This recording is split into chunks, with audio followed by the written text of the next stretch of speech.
Bismillahirrahmanirrahim. Assalamualaikum warahmatullahi wabarakatuh. Alhamdulillahi rabbil alamin. Wabihi nasta'inu ala murid dunya waddin. Wassalatu wassalamu ala ashrafil anbiya'i wal mursalin. Nabiyina wa habibina Muhammadin wa ala alihi wa ashabihi wa man sara ala nahjihi ila yaumiddin. Allahumma subhanaka la ilma lana illa ma 'allamtana innaka antal alimul hakim. Wa tub 'alaina innaka antat tawwabur rahim. Allahumma faqihna fid din wa 'allimna ta'wil waftah lana futuhal arifin. Allahumma rzuqna al-ikhlas fil ilmi wal amal. Rabbi shrah li sadri wa yassir li amri wahlul 'uqdatan min lisani yafqahu qawli. Allahumma amin. Ikhwan fid din wa akhwat fillah, rahimani wa rahimakumullah. Alhamdulillah, pada kesempatan sore hari ini Allah Subhanahu wa taala memberikan kita kenikmatan untuk berkumpul, bermajelis, bertemu dalam sebuah pertemuan ya, yang semoga diberkahi Allah Subhanahu wa taala, haflun mubarak. Pertemuan dalam rangka tafaqquh fiddin, dalam rangka kita mempelajari tata cara beribadah kepada Allah Subhanahu wa taala dengan baik yang benar, di mana majelis yang semacam ini di antara majelis-majelis yang Allah Subhanahu wa taala berikan keberkahan, yang Rasulullah Shallallahu alaihi wasallam anjurkan umatnya untuk menghadirinya. Dan sebelum kita memulai majelis kita, kami mengingatkan pada sebagai awalan mengingatkan diri kita pribadi, saya sendiri dan juga teman-teman yang siapapun kita ketika belajar sebuah ilmu, yang pertama kali dan senantiasa kita harus perbaiki dan kita koreksi, kita lihat adalah melihat niat kita, alasan kita belajar. Ini sangat penting sekali, karena mempelajari ilmu agama berbeda daripada mempelajari ilmu umum. Kalau ilmu umum kita cukup dengan pengetahuan-pengetahuan, menghafal, yang penting garis besarnya kita paham. Kalau misalkan itu sesuatu yang harus dihafal, yang penting dihafal, itu cukup. Namun kalau ilmu agama tidak. Ilmu agama butuh yang namanya keberkahan, berkah daripada ilmu tersebut. Kenapa? Karena ilmu agama itu akan menghasilkan sesuatu yang tidak dihasilkan oleh ilmu selain ilmu agama. Apa itu? Yaitu rasa takut pada Allah Subhanahu wa taala. Sebagaimana seorang sahabat yang mulia, sahabat Abdullah bin Mas'ud radhiyallahu taala anhu, beliau telah menyampaikan dengan ucapan yang cukup sedikit panjang, namun salah satu ucapan beliau wa innamal ilmu khasyatullah. Sesungguhnya ilmu itu adalah yang menghasilkan ketakutan pada Allah Subhanahu wa taala. Dan sebagaimana yang disebutkan oleh sebagian ulama, apa efek daripada ketakutan ini? Seperti kita bisa lihat dalam kitab Tazkiyatun Nafs yang ditulis oleh Syekh Ahmad Farid hafizahullah taala. Beliau menyampaikan al-khauf sautullah yasuqu ibadahu ila ta'ati atau kama qala rahimahullah.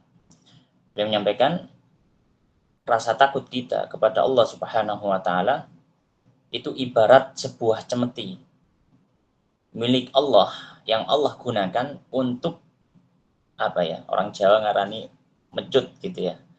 Ya, untuk mencemeti kita gitu ya, untuk mencemeti, untuk memukul kita supaya kita semakin dekat pada Allah. Jadi kalau orang sudah memunculkan dari ilmunya khasyatullah, maka setelah itu dia semakin dekat pada Allah. Maka jangan sampai ketika kita belajar, kita hanya menghafal teori. Misalkan kita sedang dalam majelis yang luar biasa, Masya Allah, diadakan oleh Fawaid Syafi'iyah. Jazakumullahu khairan. Terima kasih pada panitia yang sudah menyelenggarakan majelis yang sangat faedah ini. Belajar tentang persiapan puasa, fikih puasa. Kita sudah, mungkin teman-teman sudah belajar arkanus syiyam, rukun-rukun puasa dan seterusnya. Nanti kita juga kemarin sudah membahas dengan pemateri sebelumnya tentang beberapa pembatal puasa yang sudah dipelajari. Nanti kita belajar sunnah-sunnah puasa dan seterusnya. Jangan hanya dipakai atau jangan hanya dianggap sebagai sebuah teori. Kalau seperti itu, apa bedanya kita dengan ilmu umum? Sedangkan ini ilmu agama. Maka ilmu yang kita dapatkan, upayakan kita amalkan. Kalau itu wajib, maka wajib untuk diamalkan. Kalau itu sifatnya sunnah, makanya disunahkan untuk diamalkan. Ya, fa'ala kulli hal, ini sedikit tanbih atau muqaddimah dari kami. Mengingatkan juga ya kepada kami pribadi. Sebelumnya juga kami ucapkan terima kasih pada akhuna Ustaz ya Fandi Abu Syarifah hafizallahu taala yang sudah menjadi founder dari Fawaid Syafi'iyah dan juga teman-teman di Fawaid Syafi'iyah yang sudah menjalankan melaksanakan agenda yang ini, ya semoga Allah Subhanahu wa taala memberkahi upaya mereka, memberkahi kebaikan-kebaikan yang mereka tularkan kepada kaum muslimin. Fa'ala kulli hal, materi kita sebagaimana sudah disampaikan di silabus materi akan membahas pada pertemuan kali ini ya kurang lebih adalah tentang pembatal-pembatal puasa lanjutan. Dimana ini dimulai dari silabus materi yang sudah disampaikan di halaman 17 ya. Di halaman 17 ya. Insyaallah teman-teman sudah memiliki kitabnya masing-masing. Sebelum kita baca kitabnya atau sebelum kita baca materinya, kemarin mungkin teman-teman sudah mempelajari tentang beberapa pembatal puasa. Di antaranya pembatalan yang pertama adalah makan dan minum. Kemudian pembatalan yang kedua adalah wusulu ain il jauf, ya masuknya ain ke dalam jauf, ya musamal jauf min manfadhin maftuh, dari lubang tubuh yang terbuka. Jadi masuknya sesuatu benda yang yang bisa dilihat atau bisa diketahui oleh indera manusia dari indera penglihatannya, yang masuk ke dalam tubuh melalui lubang-lubang yang terbuka. Dan sekarang kita memasuki pembatal yang ketiga, ya, yang mana di sini akhuna Ustaz Fadil Ustaz Fandi Abu Syarifah Widallah, beliau dalam membuat silabus ini mengambil dari kitab Al-Fiqhul Manhaji. Ya, ini kitab fikih Syafi'i kontemporer ya. Ya, fikih Syafi'i kontemporer ditulis oleh 3 ulama. Yang mana ini cukup bagus sebagai sebuah muqarrar ya. Kebetulan kami dulu ketika nyantri ya, ketika mondok juga mempelajari kitab ini. Ya. Jadi bagus, terstruktur. Mungkin ini salah satu kitab yang bisa jadi referensi teman-teman. Kalau misalkan berat untuk membaca kitab-kitab mutaqaddimin atau kitab-kitab klasik yang mungkin tidak mengenal titik dan koma ya, dan tidak mengenal susunan paragraf gitu ya, maka kitab fikih manhaji bisa menjadi salah satu alternatif untuk mempelajari kitab fikih. Fa'ala kulli hal, maka kita masuk pada pembatal yang ketiga. Pembatalan ketiga beliau mengatakan, al-musannifu hafizahullah ta'ala wa nafa'ana bi'ilmi fi dunya wal akhirah Allahumma amin, al-qai al-muta'ammadu fihi. Pembatal yang ketiga adalah muntah secara menyengaja. Ya, muntah secara apa? Alhamdulillah ada presentasinya. Muntah secara menyengaja. Ya. Jadi al-qai'u al-muta'ammadu fihi. Ya. Jadi di sini muta'ammadu, bacanya pakai fathah. Ya. Muta'ammadu fihi. Maka ini pembatal yang ketiga, yaitu muntah secara sengaja. Dan di sini disebutkan fahuwa muftirun. Au fahuwa mufattirun bisa. Bisa aftaru yuftiru, bisa pakai fattaru yuftiru, tapi lebih tepat muftirun pakai aftaru yuftiru. Fahuwa muftirun, maka muntah yang secara sengaja ini membatalkan ya. Wa in ta'akkada shaimu anna syai'an lam ya'ud tsaniyatan ila jawfihi. Meskipun orang yang puasa sudah yakin betul bahwasanya tidak ada sedikit pun yang kembali kepada jauhnya, kembali kepada mulutnya. Baik. Fa'al kulihal, jadi seperti ini. Pembatal puasa yang ketiga adalah muntah secara sengaja. Muntah secara sengaja. Baik. Kemudian muntah secara sengaja ini, para ulama, sebagian ulama berpendapat alasannya muntah secara sengaja ini membatalkan puasa, ilahnya adalah karena ketika orang muntah, itu seringkali sisa muntahan akan kembali masuk ke dalam jauhnya. Ya, sebagian ulama memandang ilahnya adalah itu. Ta'lilul hukum. Oleh karenanya, sebagian juga memandang kalau misalkan semacam itu, maka ya al-hukmu yaduru ma'illatihi. Maka ya kalau misalkan ketika dia muntah dan dia yakin bahwasanya tidak ada sisa muntahan yang masuk kembali ke dalam jauhnya, maka tidak membatalkan. Namun yang utama dalam mazhab Syafi'i dalam hal ini adalah bahwasanya taklilnya, ilahnya bukan karena itu mavinnah audu syai' ila al-jauf. Bukan tempat di mana ketika orang muntah seringkali dan hampir dipastikan pasti ada yang kembali ke dalam jawfnya, tidak. Tapi taklilnya, ilahnya memang adalah qaid. Ilahnya, alasan hukumnya adalah muntah. Jadi mau ada sisa dari muntah yang kembali ke dalam jawf atau tidak, selama dia sengaja, batal. Kenapa? Karena taklil hukumnya adalah qaid. Taklil hukumnya adalah qaid. Ya, bukan rujuk syai' ila jawf. Ya. Fa'al kulli hal, oleh karena beliau mengatakan, maka dia membatalkan meskipun tidak ada sisa muntahan yang masuk ke dalam jawfnya. ke dalam jawfnya. Baik. Dan kita perlu ketahui bahwasanya muntah terbagi menjadi dua. Muntah terbagi menjadi dua. Ada yang muntah secara sengaja. Ada muntah yang secara sengaja. Ya. Ada yang kedua, muntah secara tidak sengaja. Muntah secara tidak sengaja. Ya. Yang dibahasakan dalam hadis dzara'ul qai', ya. Man dzara'ahul qai', ya.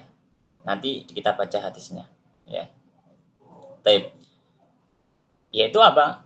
Ketika seseorang tidak bisa menahan lagi untuk tidak muntah. Ya, untuk tidak muntah.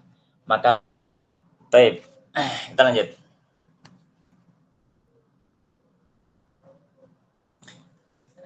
Kembali ya, saya ulangi bahwasanya muntah ini terbagi menjadi dua. Ada yang muntah secara sengaja, maka ini pembatal puasa. Yang kedua, muntah secara tidak sengaja, maka ini tidak membatalkan puasa.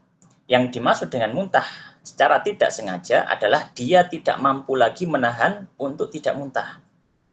Ya. Jadi bukan orang tiba-tiba muntah, bukan, tapi dia memang sudah tidak mampu lagi untuk menahan untuk tidak muntah. Ya.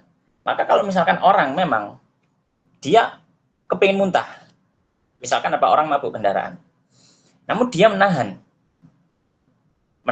namun tiba-tiba muntah itu keluar,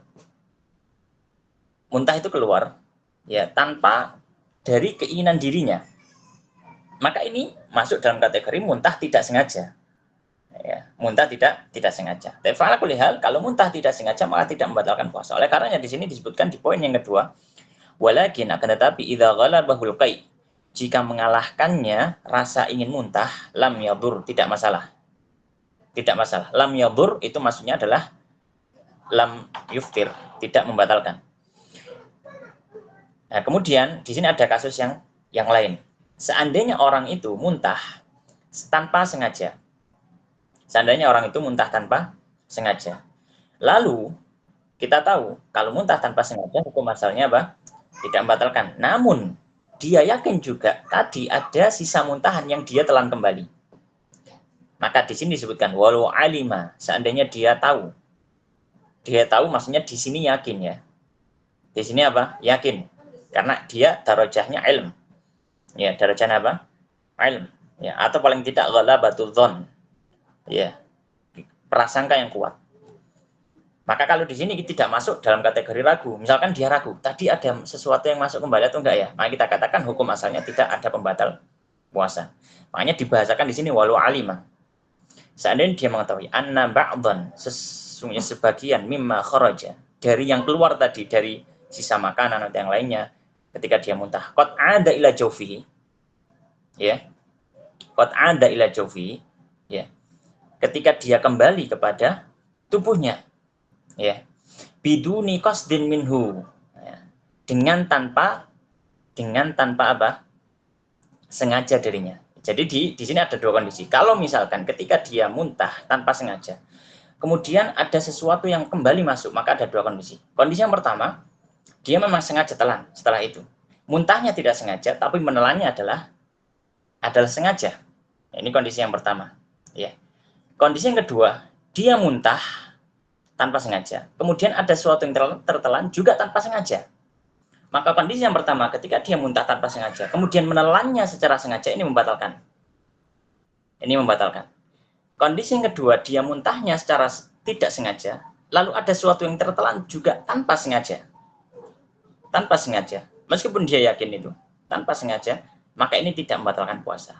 Dan ini yang dibahasakan oleh musannif di sini, zahir kalamnya, walau alima anna ba'dhan mimma kharaja qad ada ila jawfi biduni qasdin. Ada catatan apa? Biduni qasdin minhu. Maka mafhum mukhalafah, maka logika terbaliknya, ketika hilang syarat ini biduni qasdin minhu, jika dia bi qasdin minhu, maka dia membatalkan. Fala kulli hal itu pembahasan dalam bab ini. Baik, sekarang kita bahas apa dalilnya. Para ulama ya membahas masalah ini, apa dalilnya. Beliau mengatakan wa dalilu dzalika ma rawahu Abu Hurairah. Dalil hal tersebut adalah apa yang diriwayatkan oleh oleh sahabat yang mulia Abu Hurairah radhiyallahu ta'ala anhu. Beliau mengatakan qala Rasulullah, bersabda Rasulullah SAW, man dzara'ahu qai'un. Siapapun yang dzara'ahu qai', dzara'a maknanya ghalaba alaihi. Ya, mengalahkan atas orang tersebut. Apa qai'? Rasa ingin muntah. Yang kita sudah bahasakan tadi. Wa huwa shaim, sedangkan dia dalam kondisi apa? Puasa. Ya. Maka wawunya di sini wawu hal ya, wa huwa shaim, hal, dalam kondisi dia sedang puasa. Falaisa alaihi qadha. Falaisa, maka tidak ada alaihi atas orang yang muntah tadi, yang puasa, qadhaun, untuk mengqadha puasa. Dalam artian tidak ada qadha baginya, maka puasanya sah. Kenapa? Karena kalau ada kewajiban qadha, ya, karena qadha tidak dilaksanakan ketika ada ibadah yang sudah sah terjadi. Qadha itu adalah pengulangan ibadah dari ibadah yang tidak sah, atau ibadah yang tidak menggugurkan dari kewajibannya. Maka ini qadha. Nah, kalau misalkan tidak ada qadha, berarti ibadah yang sudah dia kerjakan itu sudah menggugurkan kewajiban atas dirinya. Oleh karena para ulama mengatakan, maka di sini man dzara'ahu qai' wa huwa shaim falaisa alaihi qadha. Ya, dalam artian ya shaumu sahih. Tapi wa in istaqa'a berasal dari kata istaqa'a yastaqi'u. Ya. Ya. Istaqa'a yastaqi'u. Ya, istiqa', ya. Maknanya apa? Talabul qai'. Kalau misalkan teman-teman bisa lihat dalam Amthilah Tasrifiyah, kitab kuning ya, yang ditulis oleh Kiai Maksum rahimahullah taala. Beliau ketika menjelaskan wazan istaf'ala yastafilu, salah satu maknanya adalah talabul fi'il. Ya, talabu apa? Fi'il. Ya. Sakyun misalkan, contohnya sakyun. Sakyun artinya adalah menyiram, memberi air. Tapi kalau istasqa yastaski, meminta untuk diberi air. Ya. Fa'ala kulli hal istiqa berarti dia meminta, mengharapkan, menginginkan untuk muntah itu. Wa in istaqa'a falyaqdi, maka hendaknya dia qadha. Maksudnya apa? Dia qadha. Maksudnya berarti ibadah yang sudah dia lakukan dari puasa itu tidak menggugurkan dari kewajiban puasanya. Jadi dia tetap wajib puasa karena ibadahnya tidak sah. Bahasanya adalah puasanya batal, bahasa ringkasnya. Fala kulli hal, ya, ini adalah dalilnya. Dan di sini disebutkan wa makna dzara'ahu ghalabahu. Makna dari dzara'ahu maknanya adalah ghalabahu, mengalahkan, menguasai.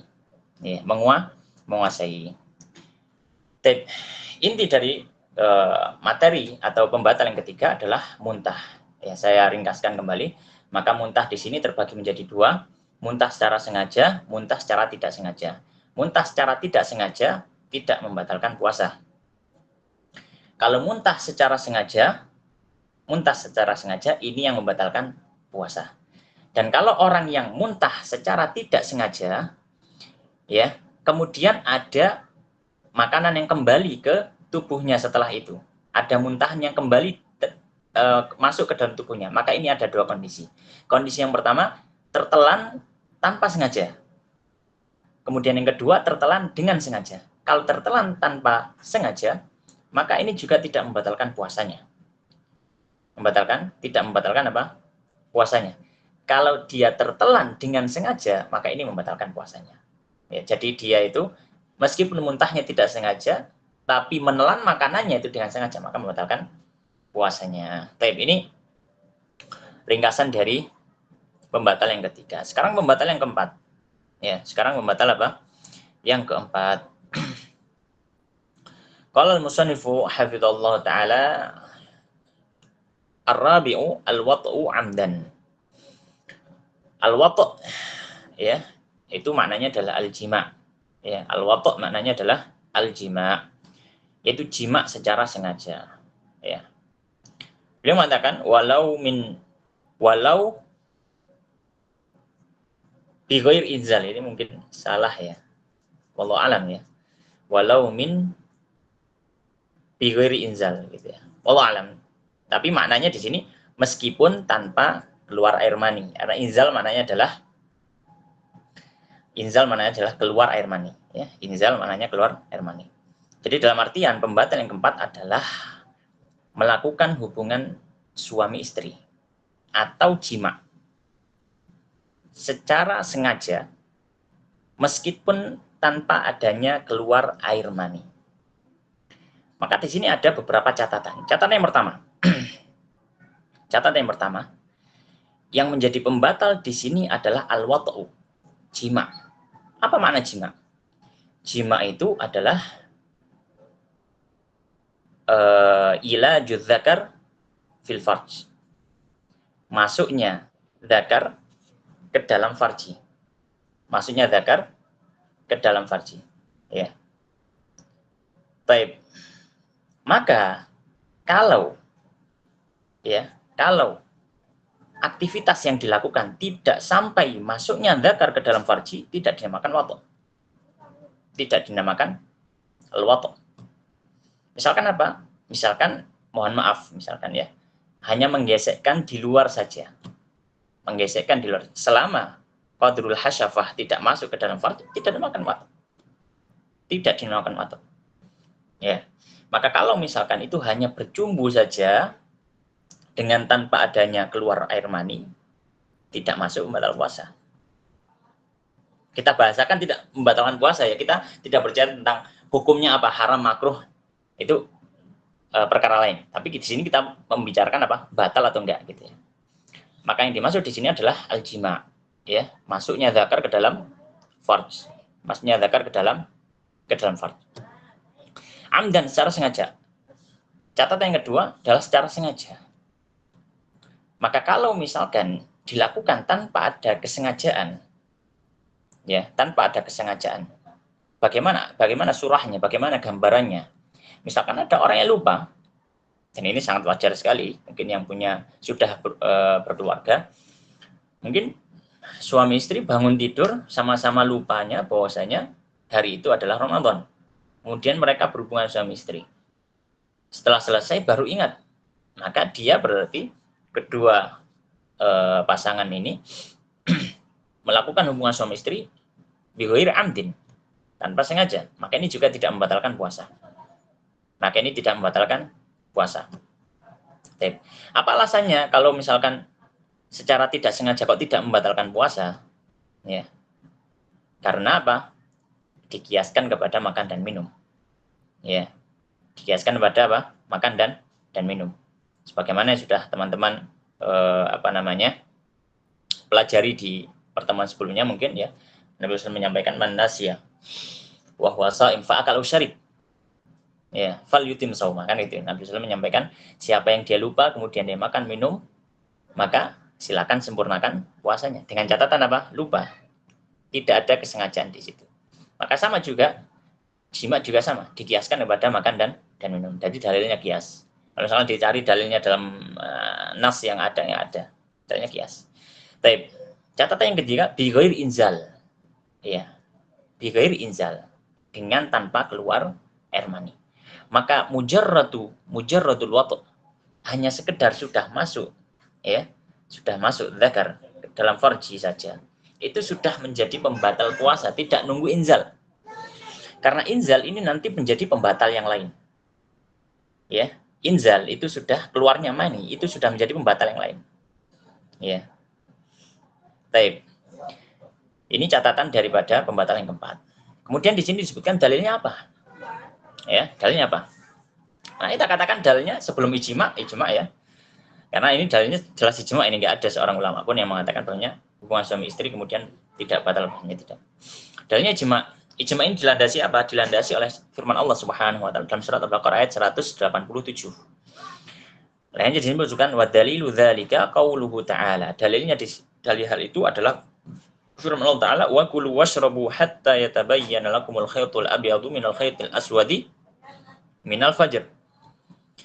Allah menyampaikan wa kulu, makanlah, washrabu, dan minumlah, hatta hingga yatabayyana, menjadi jelas lakum untuk kalian, al khaytul abyad, benang yang putih, minal khaytil aswad, dari benang yang hitam.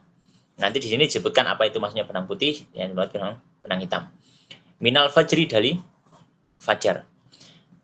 Ya, summa atimmus siyama, lalu sempurnakanlah puasa itu, ilal lail, hingga waktu malam hari. Ya. Kemudian Allah menyampaikan wala tubashiruhunna, dan janganlah kalian itu apa? Tubashiruhunna, mubasyarah, mencumbui istri-istri kalian. Wa antum akifuna fil masajid, sedangkan kalian itu dalam kondisi i'tikaf di dalam masjid. Ya. Para ulama ya mengambil ayat ini menjadi dalil tentang keharaman ya, atau al-watu, jima itu membatalkan puasa, dari sisi wala tubashiruhunna wa antum akifuna fil masajid. Ya, dan janganlah kalian mencumbu istri kalian sedangkan kalian dalam kondisi i'tikaf di dalam masjid. Dari mana sisi pendalilannya? Ya, sisi pendalilannya ayat ini berbicara tentang bulan Ramadan. Ayat ini berbicara tentang apa? Bulan Ramadan. Ya. Kemudian di sini ada kata mubasyarah, ya. Ada kata mubasyarah mengarah kepada hubungan suami istri. Dari situ sisi pendalilannya. Tapi sebenarnya ada sisi pendalilan yang lebih tepat yang disampaikan oleh para ulama dalam hal ini. Ya, yang ini juga menjadi landasan ijma, ya.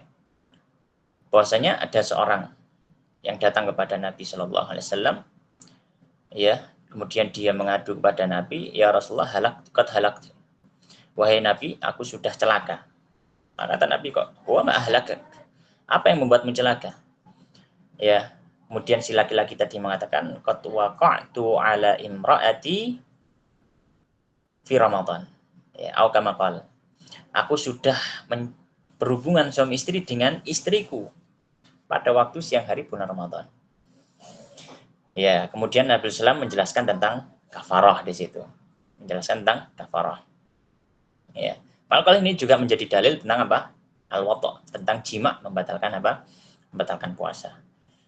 Dan Nabi SAW ketika ada orang sahabat Nabi yang datang kepada Nabi tidak memperinci apakah kamu sampai inzal atau enggak. Nabi langsung menjelaskan, nah kalau gitu kamu bayar kafarah. Ya. Hal indaka raqabatun ta'tikuha, apakah kamu punya budak untuk kamu merdekakan? Tidak, wahai Rasul.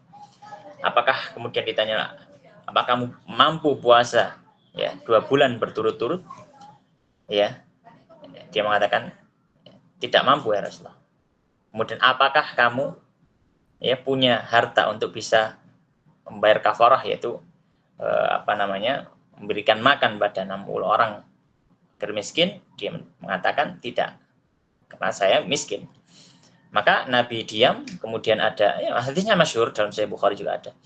ada orang yang memberikan satu keranjang kurma penuh, kemudian Nabi Shallallahu Alaihi Wasallam menyampaikan kepada memberikan kepada si orang yang bertanya tadi. Kemudian Nabi mengatakan, "At'im ahlak." Berikan kalau gitu kepada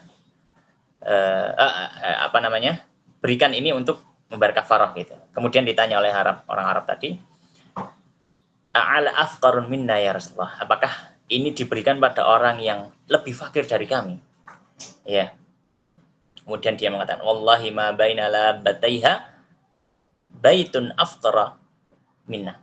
Sungguhnya tidak ada di Madinah ini satu rumah yang lebih fakir melebihi rumah kita. Maka kalau mau diberikan orang fakir, ya saya orang fakir gitu. Maka kata Nabi, "Fa'atim ahlak."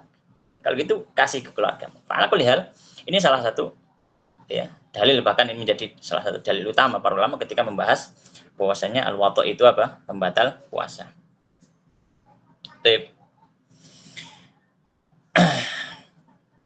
Kemudian di sini disebutkan tentang penjelasan dari ayat tadi, wal murad bil khaitil abyad dhau'un nahar. Ya, maksud daripada benang putih adalah waktu siang. Wal khaitul aswad, benang hitam adalah waktu malam. Wal fajr, ya, dan fajar yang dimaksud di sini adalah dhau'un, ya, yatla'u mu'taridan fil ufuq. Ya, fajar yang dimaksud adalah cahaya yang muncul mu'taridan, menyebar. Ya, menyebar di ufuk. Yantahi bituluhi, ya, al-lailu wa yabda'u an-naharu. Yang dengan munculnya fajar itu maka sudah habis waktu malam dan mulai waktu siang secara syar'i, bahasa syar'i ya, secara bahasa syar'i. Kemudian wa makna tubashiruhunna itu jami'uhunna. Makna tubashiruhunna, ya, mubasyarah di sini makna adalah mujamaah, yaitu jima'. Wa antum akifun, dan kalian itu dalam kondisi itikaf, namanya fi hali itikaf, dalam kondisi itikaf. Ya. Baik. Nah, kemudian di sini beliau beri catatan. Ya, kenapa ada syarat amdan? Beliau mengatakan amma law wati'a nasiyan. Ya, adapun kalau dia itu apa namanya? Berhubungan suami istri karena dia lupa dengan gambaran yang sudah saya gambarkan tadi, fa innahu yaftir. Maka dia tidak membatalkan puasa. Tidak membatalkan puasa. Ya, kenapa? Nah, alal akli wa syurbi nasian. Dikiaskan, maksudnya kiasan ya. Kiasan alal akli wa syurbi nasian. Dikiaskan kepada makan dan minum karena lupa. Baik. Kita tahu dalam pembahasan usul fikih, kias itu memiliki 4 rukun. Nah, itu ya. Ada al-asl, ada al-far', ada hukmul asl, ada illatul hukm. Ada sumber ya, sumber hukum, ada sumber ya, ada pokok, kemudian ada masalah terbarukan, kemudian ada hukum terhadap masalah pokok, kemudian ada alasan muncul hukum. Ya, maka kalau ditanya, terus apa ilahnya? Apa alasan atau apa hal yang membolehkan sehingga jima ini dikias pada makan dan minum? Kita katakan, ya di sini al-akl wa syurb adalah asalnya. Jima, ya, jima adalah apa? Adalah faraknya, ya, adalah faraknya. Kemudian hukum yang muncul, ya, hukum yang muncul atau ilah hukumnya adalah sama-sama membatalkan puasa. Ilah hukumnya adalah sama-sama membatalkan puasa. Ya. Maka ketika akal wa syurb itu diberikan syarat, hukumnya itu tidak batal kalau dia lupa, maka ini juga diterapkan dalam al-wadhu. Ya. Bijami'in nisyan. Karena apa? Ada satu ilat yang sama, yaitu apa? Ada satu ilat sama-sama pembatal puasa. Sama-sama bisa membatalkan. Fala kulli hal, ini adalah pembatal yang keempat. Kemudian pembatalan berikutnya, pembatalan yang kelima, qala al-musannif rahimahullah taala al-istimna. Ya, istimna, apa artinya istimna? Ya, istimna di sini beliau memberikan penjelasan. Qala istimna wa huwa istikhrajul mani bi mubasyarati, ya, bi mubasyaratin takbilin wa nahwihi. Ya. Dia mengatakan istimna itu maksudnya adalah istikhrajul mani, talabu khurujil mani. Menyengaja untuk mengeluarkan air mani. Menyengaja mengeluarkan air mani. Maka ini pembatalan yang kelima. Apa itu menyengaja mengeluarkan air mani? Ya. Bimubasyaratin. Bimubasyaratin. Dengan apa? Dengan catatan adanya sentuhan, adanya unsur sentuhan. Ya. Baik. Maka di sini kita tahu bagaimana kalau orang keluar air mani tanpa ada unsur sentuhan sama sekali. Contoh misalkan, ada orang yang melihat kepada sesuatu, ya, naudzubillah ya, sesuatu yang diharamkan Allah. Kemudian apa? Keluar air mani. Tanpa ada unsur sentuhan. Apakah membatalkan puasa? Tidak. Karena apa? Tidak ada unsur mubasyarah. Tidak ada unsur mubasyarah. Maka mubasyarah ini adalah syarat daripada hukum istimna membatalkan puasa. Taib. Termasuk juga apa misalkan? Termasuk juga ihtilam. Orang yang mimpi basah. Mimpi basah itu kan bangun tiba-tiba keluar air mani. Tidak ada unsur mubasyarah sama sekali. Tidak ada unsur mubasyarah sama sekali. Maka tidak membatalkan puasa. Taib. Maka di sini beliau memberikan contoh. Contohnya apa mubasyarah? Takbilin. Ya, takbilin. Ya. Ini bisa kita i'rabkan ataf bayan ya pada mubasyarah. Bisa bentuknya takbil ya. Ya, bisa bentuknya apa? Takbil ya. Ya, kalau orang Jawa ketika menerjemahkan ini bimubasyaratin kelawan mubasyarah takbilin bayani. Soko ambung-ambungan gitu ya. Jadi bayani, jadi dia sebagai ataf bayan. Takbilin entah dengan berciuman, wanahwi atau yang semacamnya. Yang penting ada unsur apa? Sentuhan. Ya, berpelukan misalkan. Ada misalnya. Au biwasitatil yad atau dengan fasilitas tangannya sendiri atau biyadi zaujati biyadi halilatihi dengan tangan istrinya misalkan. Atau bukan naudzubillah dengan tangan ya orang yang orang yang bukan halal baginya. Alhamdulillah. Ya, dengan bantuan yang kenapa ada unsur sentuhan. Ada unsur apa? Sentuhan, ya.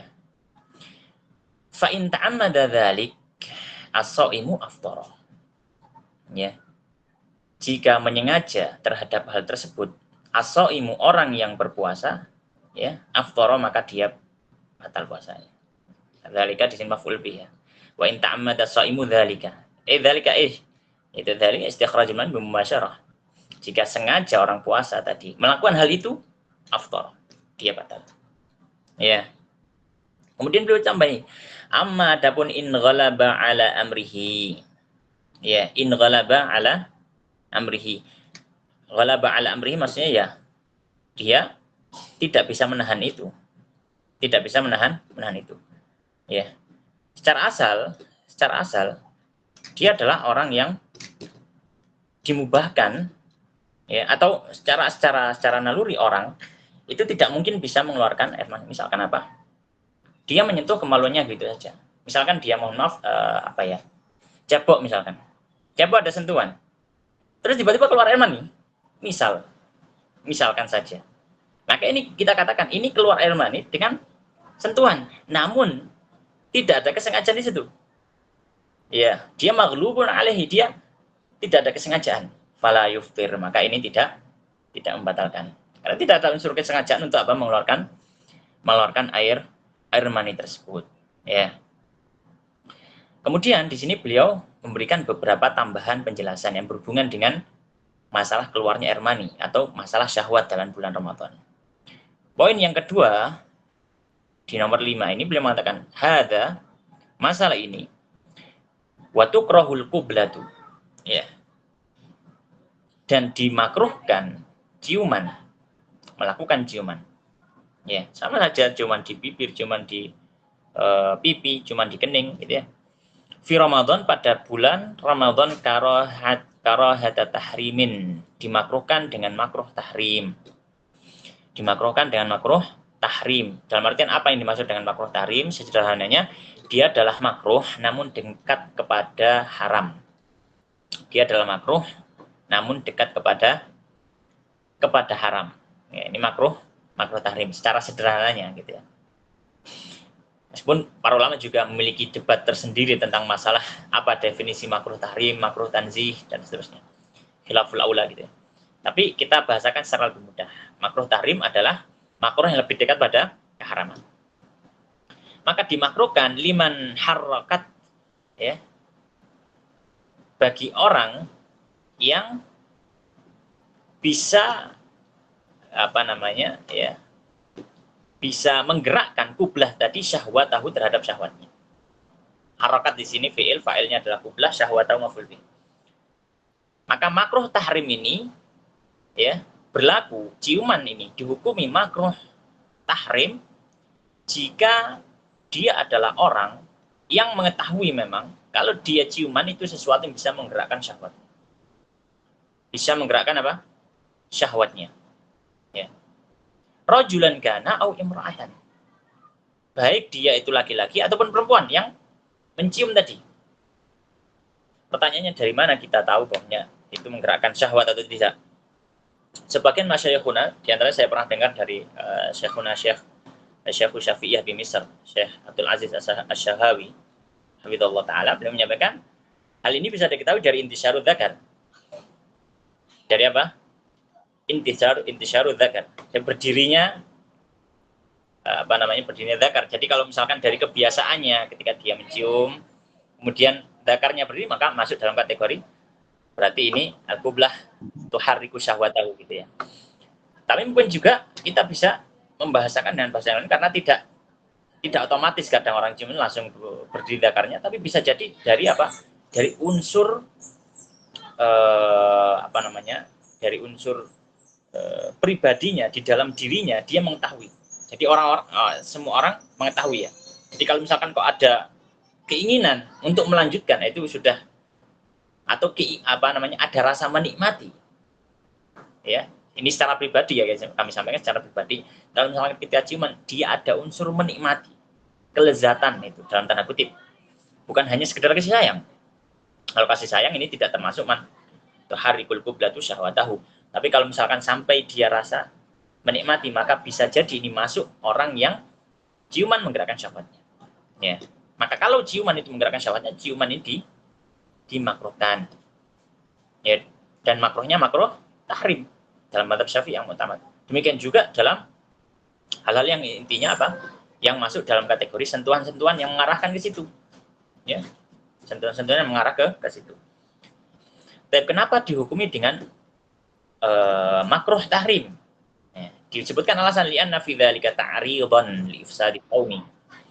Li'anna fi dzalik karena di dalam hal itu ta'ridan ada unsur dia menyodorkan diri li ifsadi saum untuk merusak puasanya sendiri.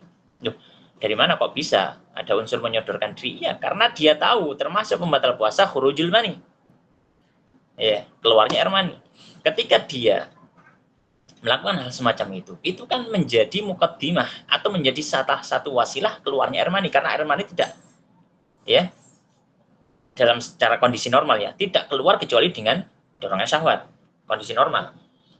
Kalau beda misalnya orang sudah tidak normal, misalkan ada orang yang salisul mani, ini sudah tidak normal. Nah, orang yang normal maka keluarnya air mani dengan ya izin sholat maghrib, ya silahkan, insyaallah, semoga Allah mudahkan. Ya, kalau misalkan kondisi normal pasti ada syahwat yang tergerak. Sedangkan dalam satu riwayat hadis qudsi Allah Subhanahu wa taala menyampaikan sifat orang puasa, ya da'ta'amahu wa syarabahu wa syahwatahu li ajli. Kata Allah dalam hadis qudsi. Orang puasa itu karakternya, punya karakter apa itu? Dia meninggalkan makan, meninggalkan minum dan meninggalkan syahwat. Meninggalkan apa? Syahwat. Maka meninggalkan syahwat dari sini kita tahu hukumnya berarti ya dimakruhkan. Kok sampai pada derajat makruh tahrim? Karena apa? Karena itu bisa mengarahkan dia kepada keluarnya air mani dengan dorongan syahwat itu. Fala kulli hal. Nah, sekarang pertanyaannya, bagaimana kalau orang yang dia tahu ketika dia ciuman dengan istrinya, syahwatnya tidak bergerak sama sekali? Misalkan apa? Orang sudah tua renta. Sudah tua renta. Ya.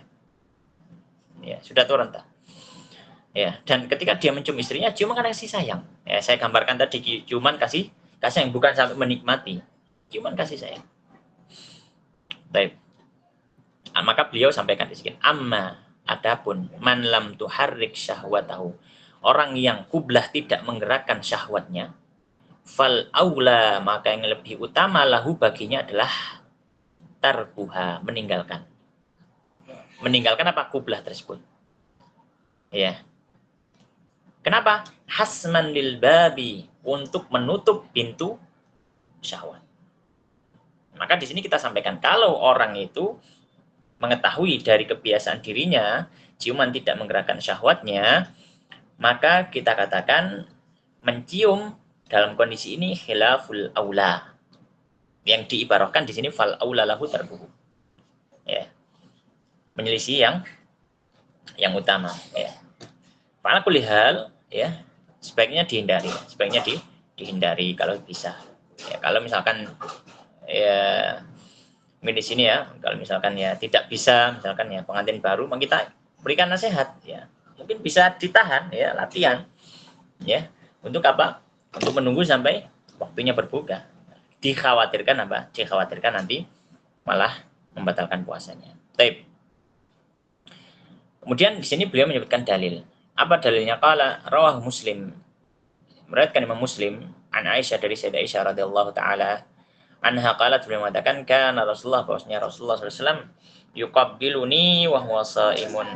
Ya, beliau menciumku, ya, wa huwa shaim, dalam kondisi beliau sedang puasa. Jadi Nabi pernah mencium dalam kondisi apa? Berpuasa. Wa ayyukum yamliku irbahu, dan siapa dari kalian yang menguasai nafsunya, irbah maksudnya nafsu. Kama kana Rasulullah, sebagaimana Rasulullah SAW yang memiliki irbah. Ya, sebagaimana Nabi SAW menguasai nafsunya. Dalam artian Nabi menciumku karena beliau tahu, ya, beliau cium itu tidak dorongan syahwat. Ya, ciuman kasih sayang. Dan kata Sayyidah Aisyah, dan siapa dari kalian mampu menguasai syahwatnya sendiri, sebaiknya maka maksudnya adalah sebaiknya tinggalkan saja. Sebaiknya apa? Tinggalkan saja. Izin Ustaz, persiapan maghrib, ya silakan. Para kulihal. Kemudian beliau menyatakan, qala ulama, berkata para ulama, wa makna kalami Aisyah, dan maksud dari ucapan Sayyidah Aisyah radhiyallahu ta'ala anha dari hadis di atas, annahu yanbaghi lakum, bahwanya hendaknya bagi kalian apa? Al-ihtirazu, berhati-hati, menjaga diri, ya, anil kublah, dari mencium. Wala tatawahamu, dan jangan kalian mengira dengan perkiraan yang lemah sebenarnya ini. Karena di sini menggunakan kata waham. Waham itu kalau kita belajar maratibul idrak, dia masuk dalam kategori pengetahuan tapi di bawah syak. Ya. Jadi ya prasangka tapi sangat-sangat rendah sekali. Wala tatawahamu, dan jangan salah sangka, min anfusikum, dari diri kalian, annakum mithlan nabi, pokoknya kalian seperti nabi. Ya. Ya, silakan ya teman-teman yang mau maghribannya. Fistibahatiha, dalam masalah kebolehan mencium. Li'annahu yamliku nafsahu, karena Nabi menguasai nafsunya sendiri. Ya, wa ya'man al-wuqu'a fi qublatin, dan Nabi itu aman, ya, dari jatuh ke dalam sebuah ciuman, yatawalladu minha, yang akan muncul dari ciuman itu inzalun au syahwatun, keluarnya air mani atau syahwat. Ya. Keluarnya air mani atau syahwat. Ya, au haijanu nafsin, atau bergeraknya hawa nafsu. Ya, memuncak, ya, menaik, ya, nafsunya naik, ya. Jadi Nabi SAW memang sudah merasa aman dari itu semua. Nabi bisa menguasai nafsunya sendiri. Manusia selain Nabi, siapa yang bisa? Siapa yang menjamin gitu ya? Wa nahwu dzalika, dan semisal itu. Wa antum la ta'manuna dzalik, dan kalian tidak mungkin bisa merasa aman. Tidak mungkin bisa merasa aman. Baik. Ini adalah pembatal yang ke-5, yaitu apa? Al-istimna. Intinya adalah bahwasanya termasuk pembatal puasa adalah keluar air mani, ya, keluar air mani disebabkan dengan sentuhan-sentuhan.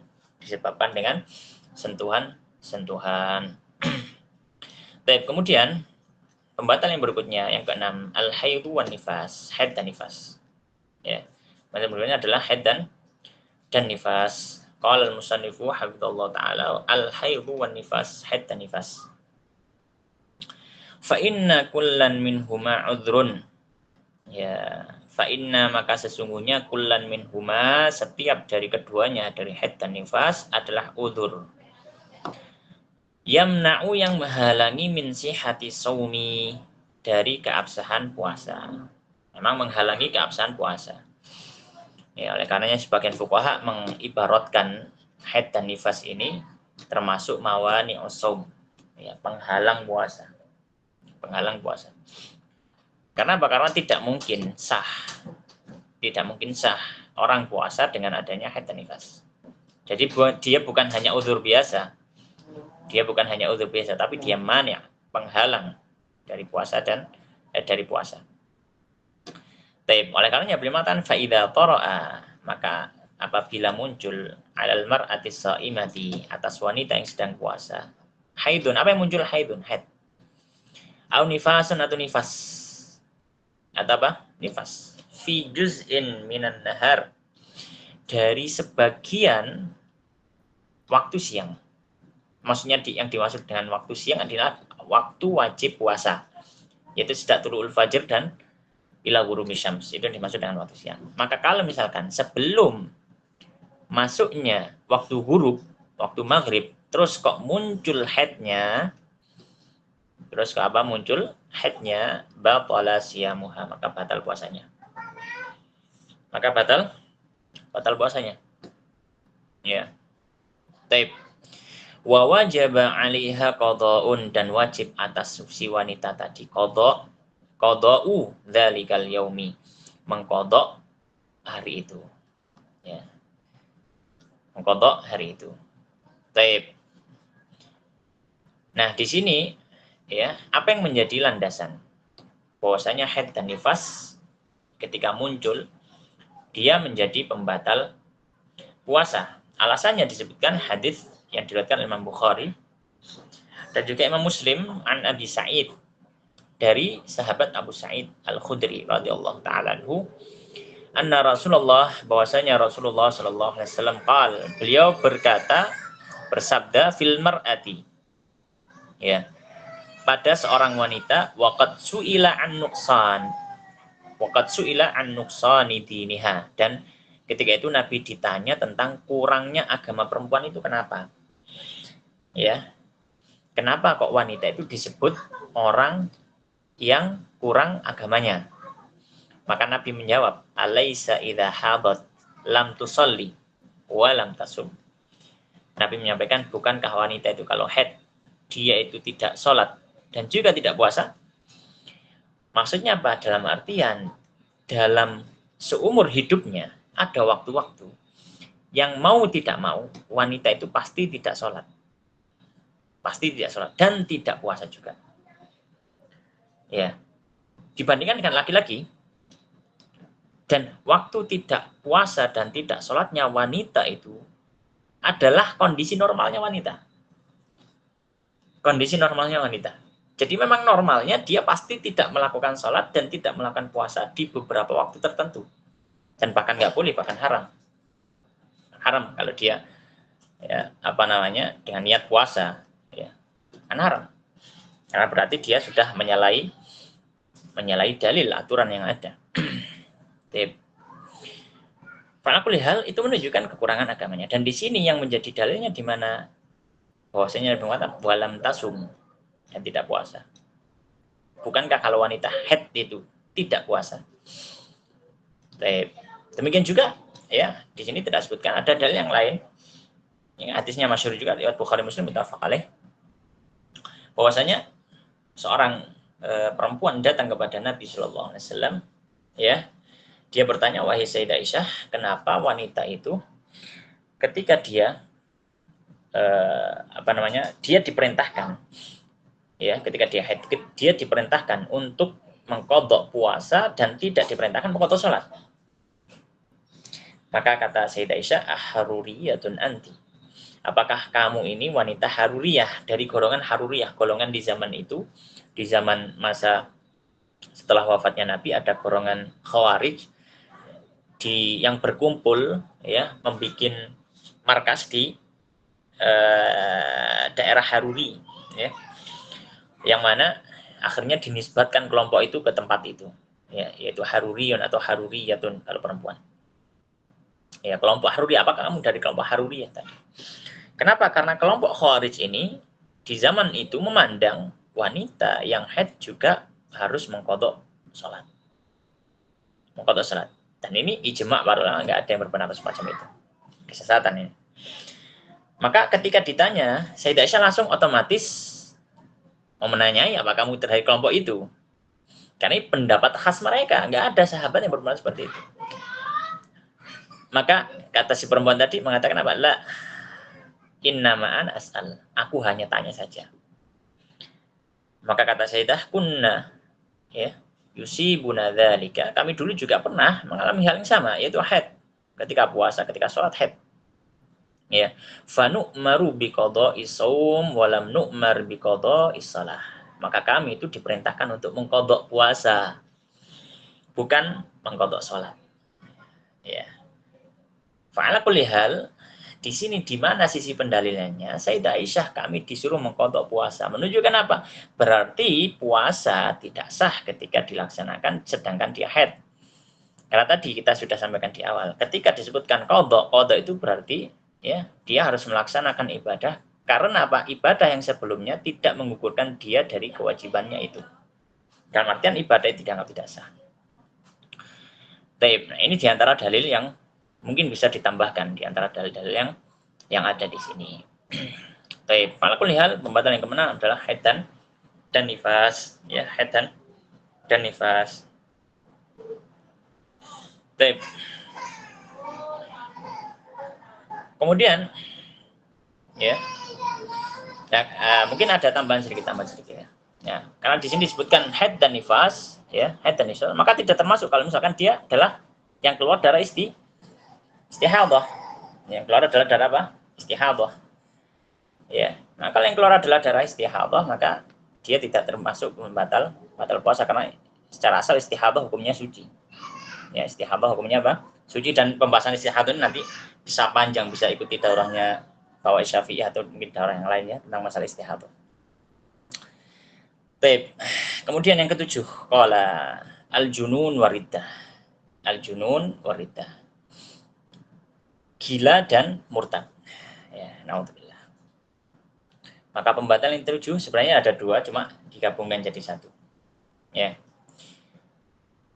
Beliau mengatakan qala al-musannif hafizallahu taala wa kilahuma, dan keduanya itu adalah mani'un, penghalang min sihat saum, dari keabsahan puasa. Ya, nah, keduanya penghalang.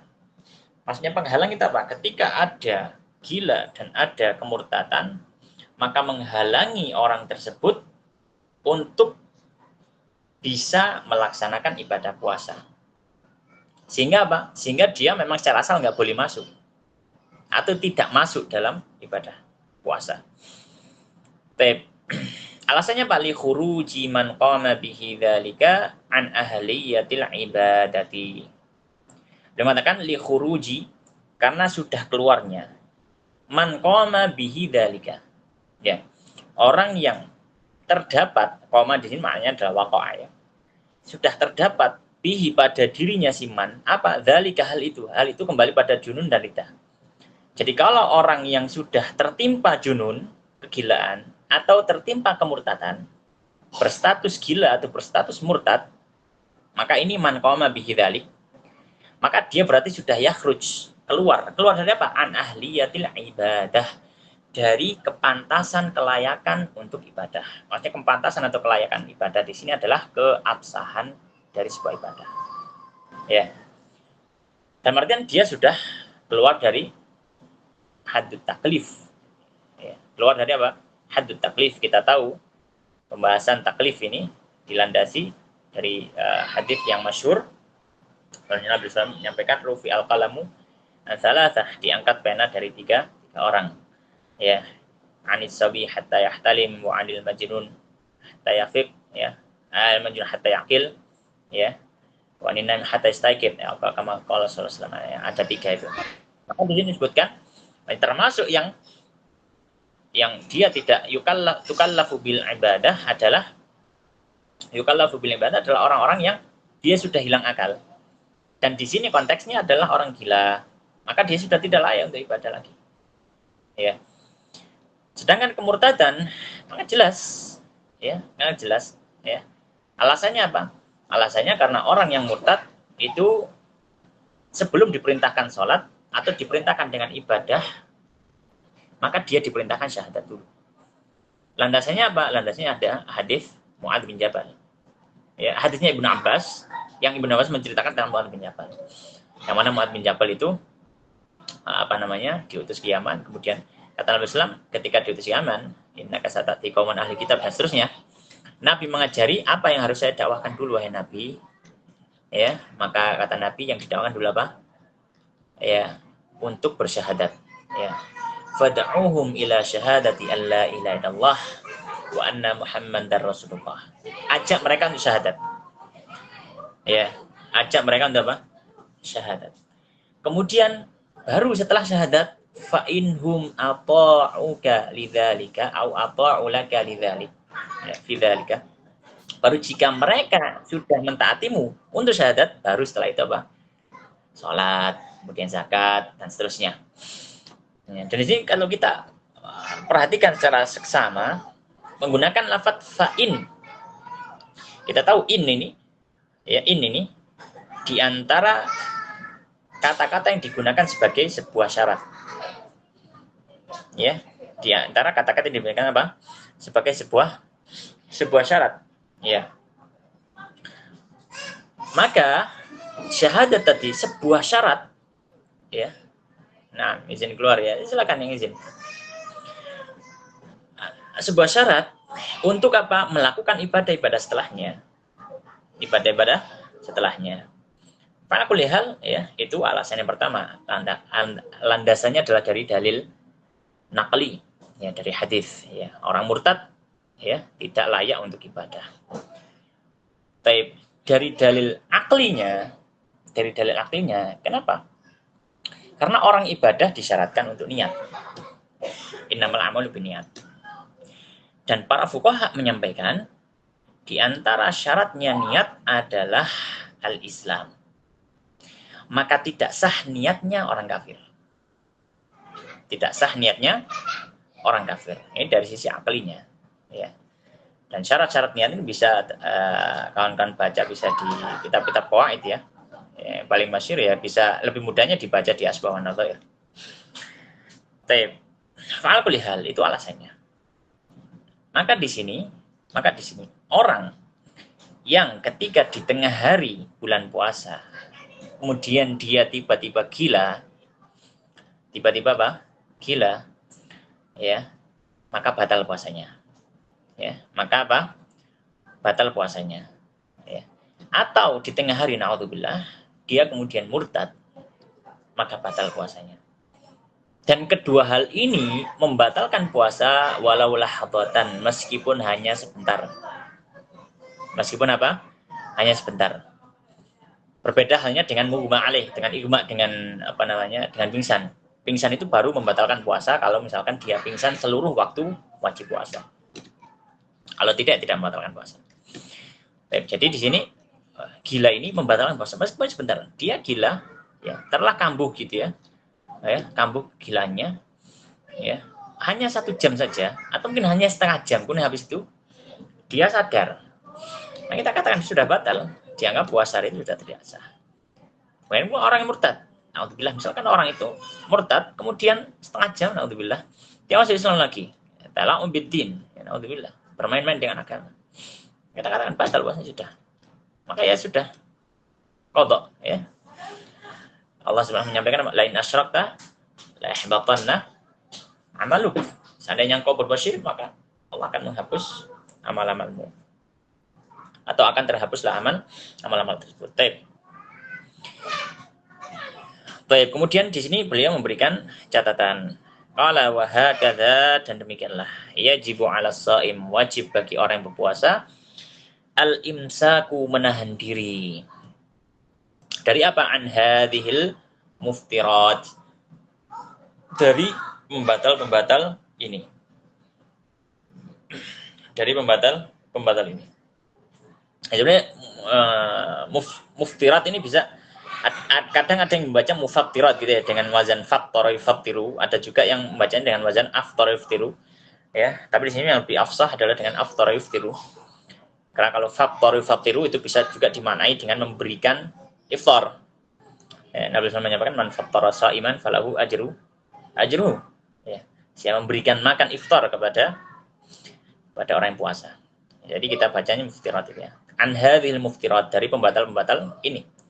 Supaya apa? Liyasihha shaumuhu, supaya sah puasanya. Ya, penting kita mengetahui apa pembatal-pembatal ini. Bada'an min awwali tulu'il fajri, dimulai sejak awal munculnya fajar. Maksudnya dimaksud dengan fajar ini adalah fajar shadiq yang tadi sudah dibahasakan oleh musannif dengan dhau'un ya. Dhau'un yatla'u mu'taridan fil ufuq. Jadi dia adalah cahaya yang menyebar ya, menyebar di ufuk. Yaitu apa? Fajar shadiq, yaitu waktu subuh. Ila tahaqquqi ghurubi syamsi, hingga benar-benar tenggelam matahari. Ya. Taib. Nah, dari sini saya stop dulu pembahasannya, dari sini dulu. Saya berikan penjelasan. Maka semua pembatal tadi harus dijauhi, harus tidak dikerjakan sejak masuk waktu subuh sampai masuk waktu maghrib. Ya, sampai masuk waktu maghrib. Ya, mungkin ada satu masalah yang mungkin sudah disinggung oleh pemateri sebelumnya, masalah makan dan minum ya. Bagaimana dengan orang yang dia sedang makan sahur kemudian sudah adzan? Ya, sudah adzan. Dalam artian sudah masuk waktu subuh. Maka kita sampaikan, maka kalau itu memang sudah waktu subuh, ya harus berhenti makan minum. Berhenti makan minum. Ya, dan ketika adzan subuh berhenti makan minum. Kenapa? Karena memang itu sudah masuk waktu wajib puasa. Bahkan para fuqaha menyatakan kalau makanan dan minum ada di mulutnya wajib dimuntahkan. Kalau sengaja dia telan, batal puasanya. Kenapa? Karena berarti dia melakukan salah satu pembatal puasa di rentang waktu antara terbitnya fajar shadiq sampai tenggelamnya matahari. Karena ketika sudah masuk subuh ya sudah fajar shadiq itu. Baik. Ya, sudah apa? Masuk fajar shadiq. Ya.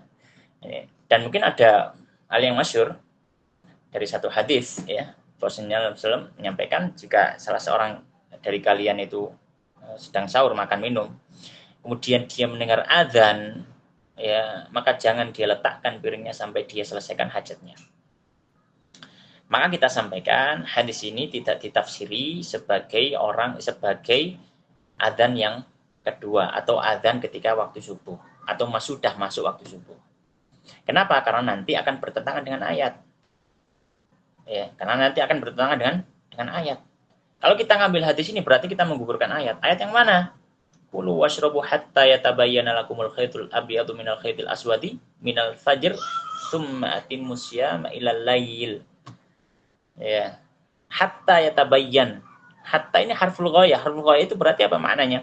Harful ghayah maknanya kata sebelum hatta tidak boleh muncul, ya, tidak boleh muncul setelah hatta. Karena dia harful ghayah, dia batas akhir. Jadi kulu washrabu hatta berarti makan dan minum. Ya. Coba ada pertanyaan nanti ya insya Allah. Dia makan dan minum. Ya. Sampai apa? Batas itu. Ya tabayyan lakumul khaytul abyad minal khaytil aswad. Maka kalau sudah makan ini sudah selesai. Sudah apa? Sudah selesai. Ya. Baik, fala kulli hal. Ya, maka tidak boleh dikerjakan. Kemudian di sini musannif menyinggung tentang masalah ketika seorang salah sangka gitu ya gampangnya. Kita baca aja dulu. Katakan fa in basyara shaimu syai'an. Fa in basyara. Basyara di sini maksudnya adalah fa'ala gitu ya gampangannya. Fa in basyara jika sudah melakukan as-shaimu orang yang puasa syai'an salah satu atau sedikit min hadhil muftirati dari pembatal-pembatal ini. Dhannan sedangkan dia menyangka annal fajr bahwasanya fajar shadiq lam yatla ba'du. belum muncul ketika itu. Ya, belum muncul setelah itu. Ya, fatabayyana khata'uhu. Lalu setelah itu ya, menjadi jelas ya, bahwanya dia salah sangka. Bahwanya dia apa? Salah sangka. Batala shaumuhu. Dampaknya batal puasanya. Baik. Sekarang ini satu masalah. Apa itu? Orang melakukan pembatal puasa. Orang melakukan pembatal puasa. Di waktu yang dia sangka itu masih malam, belum subuh. Yang dia sangka itu masih malam dan belum subuh. Ya. Kemudian apa? Setelah itu dia baru tahu yang tadi dia lakukan itu sudah masuk waktu subuh. Contoh misal, saya berikan gambaran. Ada orang, dia sudah ada HP, dia bangun tidur, rumahnya ditutup sehingga suasananya terasa masih petang. Dia bangun tidur, atau dia lihat jam lah. Lihat jam itu masih jam 3 pagi. Karena jam 3 pagi, dia juga tidak mendengar apapun, dia makan. Makan ya sekitar 5 menit lah, atau 10 menit makan, kemudian ditaruh piringnya, dianggap untuk sahur. Kemudian dia mau siap-siap untuk sholat subuh. Ya, siap-siap untuk apa? Sholat subuh mungkin butuh waktu 5 menit, jadi 10 menit. 10 menit makan 5 menit, sholat subuh, persiapan 5 menit. Lalu dia buka pintunya, ternyata matahari sudah muncul. Dan matahari ini perkiraan itu sudah nggak mungkin saya tadi ketika makan minum matahari belum muncul, nggak mungkin, karena sudah matahari sudah tinggi, pasti itu yakin 100%. Ya, ini salah satu contoh ya gambarannya. Maka apa yang terjadi? Kita katakan puasanya batal. Ya, tapi apa dalilnya? Apa alasannya? Ya, alasannya adalah sebuah kaidah dari kaidah fikih yang masyhur disebutkan oleh para fuqaha, la ibrata bidzanni al-bayyini khata'uhu. Tidak dianggap prasangka yang jelas-jelas salah. Prasangka yang jelas-jelas apa? Salah. Ya. Baik. Maka ketika dia tahu bahwasanya prasangkanya tadi salah, maka sudah tidak dianggap prasangka tadi. Maka tidak dianggap prasangka tadi. Ya. Baik. Kemudian kaidah yang kedua yang membangun hukum ini adalah kaidah yang disebutkan para ulama bahwasanya di dalam ibadah yang dibutuhkan bukan hanya prasangka, tapi hakikat dari terjadinya ibadah itu tepat pada waktunya. Ya, hakikat ibadah itu tepat terjadi pada waktunya. Kalau tidak terjadi pada waktu yang sudah ditetapkan, maka tidak dianggap. Contoh misalkan orang sholat, mengira dia sudah sholat pada waktunya. Ternyata belum masuk waktu, ya tidak dianggap sholat itu. Meskipun dalam prasangkanya apa? Meskipun dalam prasangkanya itu sudah masuk waktunya. Tapi setelah itu ternyata apa? Dia belum masuk waktunya, ya enggak dianggap. Ya. Baik. Nah, kemudian maka dampaknya apa? Yang pertama batal puasanya, kemudian dia mengatakan wa amsakan nahara. Yang kedua, dia harus menahan ya dari sisa hari yang tersisa atau dari sisa waktu puasa yang tersisa. Menahan dari apa? Menahan dari semua muftirat, menahan dari semua pembatal. Meskipun dia secara hukum sudah batal, namun dia tidak boleh melakukan pembatal puasa setelah itu. Kenapa? Alasannya kenapa? Hormatan lisyahr, sebagai bentuk penghormatan terhadap bulan Ramadan. Ya. Ya. Nah, kenapa? Wah, kita harus menghormati, apa dalilnya ini? Kita sampaikan para fuqaha sudah menjadi urf para fuqaha bahwasanya waktu ibadah memiliki hormat. Memiliki apa? Kehormatan. Seperti halnya kita bisa arahkan di sini dalam kasus sholat. Sholat, orang yang faqidut tahuraini, orang yang tidak memiliki alat penyuci, ya, atau alat untuk bersuci, baik air ataupun tanah. kemudian masuk waktu sholat, apakah berarti setelah itu dia nggak sholat? Enggak, dia sholat. Ya, tapi kata para ulama, sholat ini bukan liisqati at-taklif, bukan untuk menghilangkan pembebanan syariat pada dirinya. Dalam artian sudah selesai sholatnya beres, habis itu nggak perlu sholat lagi, enggak. Tapi apa? Hormatan lil waktu. Ya, hormatan lil waktu. Maka kita sampaikan bahwasanya dalam uruf fikih, gitu ya, dalam uruf fikih, waktu-waktu ibadah memiliki kemuliaan, memiliki kehormatan yang harus dijaga. Seperti apa? Sholat memiliki waktu yang harus dijaga. Puasa juga demikian, memiliki waktu yang harus dijaga. Sehingga tidak mudah-mudahan kita kita sudah selesai kita menyelisihi orang-orang gitu, enggak, tidak bermudah-mudahan semacam itu. Ya. Kemudian konsekuensi yang ketiga, waqadha badalan anhu, dia harus mengqadha, jelas. Ya, karena batal puasanya ya qadha. Baik. Itu kalau misalkan di waktu awal masuk puasa. Bagaimana sekarang di akhir waktu? Beliau mengatakan wa kadzalika idza aftara. Demikian juga kalau dia membatalkan puasa fi akhirin nahar, di akhir siang, dalam artian waktu maghrib. Dhannan, dia mengira ghurubus syamsi, mengira tenggelamnya matahari. Dia kira sudah tenggelam matahari, dia kemudian membatalkan puasanya, kemudian ya tabayyan khata'u, kemudian setelah itu, kemudian di sini disebutkan summa tabayyana, kemudian menjadi jelas. Apa yang menjadi jelas? Annaha lam takun qad ghabat, bahwasanya matahari itu lam takun, belumlah dia itu qad ghabat, tenggelam. Mataharinya ternyata apa? Belum tenggelam. Ya. Nah, ya. Jazakumullah wa iyyakum. Baik. Ba'du ya, setelah itu batala siyamuhu, maka batal puasanya. Maka kita sampaikan sama kasusnya ketika di akhir waktu, ketika orang membatalkan puasanya, dia kira sudah masuk maghrib, namun apa? Namun ternyata masih belum maghrib, maka kita katakan puasanya tidak sah. Oleh karenanya para fuqaha menyampaikan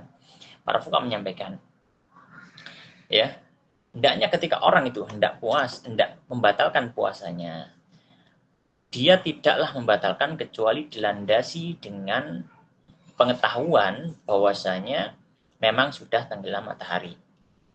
Ya, baik pengetahuan atau landasannya itu bisa memberikan faedah keyakinan 100% seperti dengan melihat matahari secara langsung, atau mungkin memberikan faedah ghalabatul dzan. Memberikan apa faedah? Ghalabatul dzan. Yaitu apa ghalabatul dzan? Prasangka kuat bahwa memang tenggelam. Dengan apa? Misalkan melihat jam, melihat jadwal, ya. Melihat tanda-tanda seperti, atau misalkan dia ketika itu di suatu masjid, masjidnya adzan ya, dengan muadzin yang thiqah ya, maka harus melihat tanda. Tidak boleh misalkan dia hanya dengan prasangka pribadi tanpa melihat kepada tanda-tanda yang lain, kemudian langsung dia yahjumu ala ta'am gitu ya. Para ulama mengatakan bahwa kalau dia yahjumu ala ta'am ya, ternyata belum ini ya, batal puasanya. Baik. Ala kulli hal, tsumma tabayyana annaha lam takun qad ghabat ba'du batala siyamu, maka batal puasanya. Wa wajaba 'alaihi al-qada, dan wajib baginya qada. Maka dua konsekuensi. Ya, maka dua konsekuensi. Baik. Iya. Kemudian di sini ada ringkasannya, kita baca singkat saja ya. Arkanus shaum ya, rukun puasa. Di sini ada ringkasannya ya. Rukun puasa ada dua, terbagi menjadi dua bagian besar. Yang pertama niyatus shaum ya, niat puasa, dan niat puasa ini terbagi dua. Ada niat wajib, ada niat ada niat sunnah, puasa sunnah. Fil fardhi, dalam puasa wajib, yustarat, dipersyaratkan apa? Tabiid. Ya, dia dia niatnya di waktu malam ya, di waktu malam sebelum terbitnya fajar, itu namanya tabiid. Ada ta'yin, harus ada penentuan itu puasa apa gitu kan.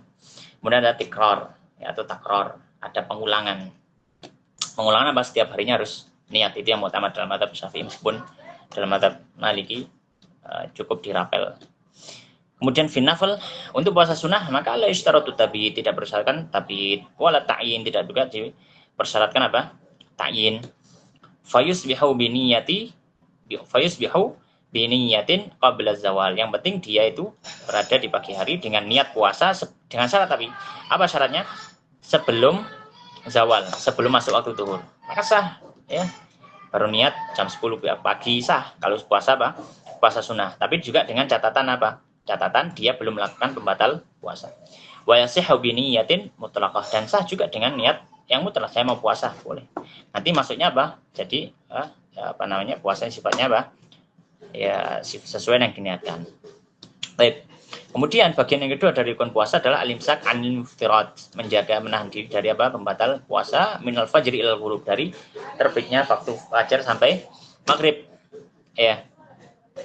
Dan ini muftirat kita sudah bahas ya, al-aklu wasyurb, makan minum, kemudian wusul ain ya, ilal jauf ya, masuknya sesuatu yang bisa diindra oleh indera mata kita ke dalam jauf, ke dalam tubuh. Jauf itu ada 5 ya. Ada apa namanya batilul udhun, kemudian dima, kemudian batinul alf, kemudian apa namanya batinul fam, kemudian batinul farj ya.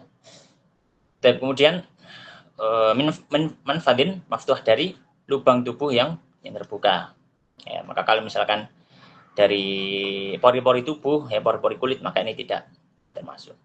Al-istiqa, kemudian yang ketiga adalah sengaja muntah, kemudian al-wata' jima, kemudian istimna keluar air mani bimubasyaratin, dengan sentuhan dengan sengaja, kemudian haid ya, dan nifas dikiaskan pada haid, wal junun wariddah ya, kemudian ada kegilaan dan kemurtadan. Demikian wallahu taala alam. Barangkali ada yang bertanya tadi ya. Oh ya, ini ya, Rizky Wirantara.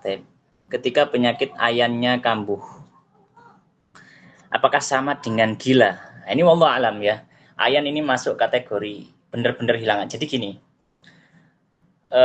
gila yang dimaksud ini memang sampai pada derajat apa namanya fukdanu haddit tamyiz. Jadi sudah tidak mampu membedakan lagi ya. Jadi kalau misalkan ayan ini memang benar-benar sudah akalnya hilang, kewarasannya hilang, maka ya bisa kita masukkan dalam kategori gila. Maka kalau misalkan dia kambuh, ayannya kambuh, ya bisa membatalkan puasa. Tapi kalau misalkan yang dimaksud ayan ini dia masih punya, soalnya saya nggak tahu juga ya ayan ini masuk kategori mana, perlu studi lebih lanjut dengan dokter yang memahami masalah ini. Kalau misalkan dia itu hanya kehilangan apa ya, kehilangan kudroh alam dibati apa adoi harakati adoi gitu. Kalau misalkan dia cuma kehilangan kemampuan untuk apa istilahnya, untuk mengkontrol gerakan tubuhnya saja, misalkan dia kejang tapi dia masih sadar bahwa dia tahu kejang tapi nggak bisa berhenti, maka ini ya masih belum masuk junun, karena dia masih ada akal di situ ya, masih apa, ada akal di situ ya. Jadi wallahu taala alam, kembali kepada ayatnya tadi gimana gitu ya. Kemudian pertanyaan berikutnya ya, C Larasati ini. Assalamualaikum warahmatullahi wabarakatuh. Waalaikumsalam warahmatullahi wabarakatuh. Izin bertanya Ustaz, berkaitan menghormati waktu di bulan Ramadan pada kasus yang dikiranya matahari belum terbit tadi. Jika dia melakukan hal-hal pembatal puasa yang berarti tidak menghormati waktu, bagaimana hukumnya? Jazakallah khairan wa iyyakum. Ini maksudnya gimana ya? Mungkin maksudnya dikira ketika dia melakukan pembatal puasa, dikira waktu masih belum terbit gitu kan. Bukankah ini berarti melakukan tidak menghormati waktu puasa ya? Dalam asalnya, secara asalnya dia menghormati waktu puasa. Kenapa? Karena dia mengira itu memang belum waktu puasa. Jadi ya secara asal memang dia menghormati waktu puasa gitu ya. Dia menghormati waktu puasa. Cuma itu menurut prasangka dia. Tapi ternyata itu sudah di luar waktu puasa, maka ya tidak bisa ya. Sehingga apa? Sehingga apa? Dia dianggap itu sudah membatalkan puasa, wallahu alam. Kemudian ya, Ustadz, apakah wajib mandi bagi orang yang melakukan masturbasi pada bulan Ramadan? Apakah juga batal puasanya? Ya. Tapi kita sampaikan, ya masturbasi kan ini kan mengeluarkan air mani ya, dengan tangannya. Tadi kita sudah sampaikan mubasyarah ini ya, dengan sentuhan ini termasuk juga sentuhan dengan tangan. Bahkan tangan yang dihalalkan. Para ulama mengatakan kalau misalkan tangannya sendiri itu haram. Ya. Atau tangan orang yang tidak halal baginya juga haram. Atau tangan yang halal, misalkan apa, tangan halilatihi, tangan istrinya sendiri maka halal. Tapi ini juga membatalkan puasa. Kenapa? Karena dia istikhrajul mani bi mubasyaratin. Jadi ya tetap batal puasanya. Dan kalau masalah mandi maka tergantung dia mau sholat apa enggak gitu ya. Dalam artian kalau misalkan dia tidak sholat ya maka wajib mandi ketika itu, karena kewajiban mandi dari junub ya, atau dari hadas, atau kewajiban bersuci dari hadas itu adalah sebuah kewajiban ya yang sifatnya muasa hingga datang waktu ibadah yang wajib atau mempersyaratkan adanya kesucian. Jadi seperti itu, wallahu a'lam. Terus bisa di ini lagi ya, hilang ini, kehilangan pertanyaan.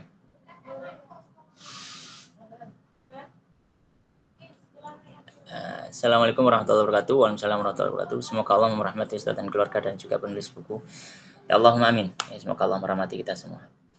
Ana mau tanya Ustaz, apabila seorang yang melakukan jima atau mengeluarkan mani secara sengaja pada puasa sunnah, bagaimana hukumnya? Kita katakan puasanya batal juga. Jadi pembatal puasa ini bukan maksudnya adalah hanya membatalkan puasa wajib.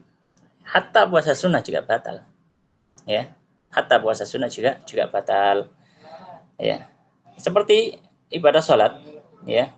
Hadas itu bukan cuma membatalkan sholat wajib saja, sholat sunnah juga batal. Jadi demikian, Allah Ta'ala alam. Ya, ada lagi. Afwan Ustaz, jadi bagi orang yang ragu ketika makan sahur, maka ada dua keadaan Ustaz. Kalau seandainya tidak timbul bukti, maka puasanya tidak sah. Hah? Maka puasanya tidak sah karena al-aslu baqaul lail. Al-aslu baqaul lail. Tapi kalau timbul bukti, maka batal puasanya Ustaz. Karena apa ini? Ibrah bidzan al-bain khata'u. Jadi ya. Taib. Apakah seperti Ustaz? Taib. Jadi kalau misalkan orang yang sahur ya, kalau misalkan dia ragu, ya, apakah itu sudah, waktu pagi, ya, sudah masuk subuh atau belum, kemudian dia makan, ya. Kemudian setelah itu tidak ada bukti sama sekali, ya. Maka kita katakan puasanya tetap sah, ya. Puasanya tetap sah. Kenapa? Al-aslu baqaul lail. Benar, ya. Al-aslu baqaul, hukum asalnya adalah tetap itu dihukumi waktu apa? Waktu malam. Kemudian yang kasus kedua, kalau timbul bukti. Nah, bukti ini bukti apa? Maksudnya bukti ternyata salah gitu dah. Ya, kalau misalkan ternyata sudah masuk subuh, ya maka ya dianggap puasanya tidak sah karena timbul bukti tadi. Timbul bukti tadi. Ya. Jadi di sini ada ibarat dari penanya ini yang kurang tepat sebenarnya. Kalau seandainya tidak timbul bukti, maka puasanya tidak sah karena al-aslu baqaul lail. Nah, kalau al-aslu baqaul lail berarti ya tetap sah. Karena pada asalnya kan berarti dia sahurnya apa? Di malam hari. Jadi tetap sah. Apa akhi yang sebelumnya tadi? Tapi kalau misalkan timbul bukti, maka di sini yang tidak sah. Kenapa? Karena setelah itu dia tahu ternyata dia tadi makan ketika sudah masuk waktu subuh, ya. Wallahu taala alam. Baik, lanjut.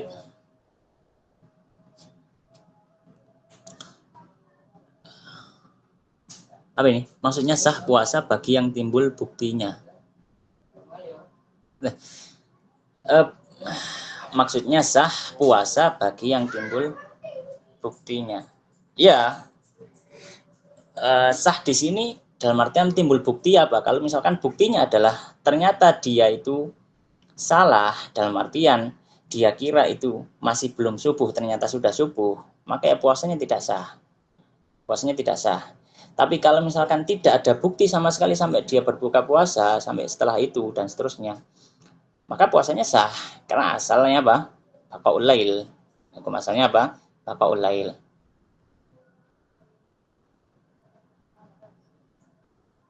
Ya.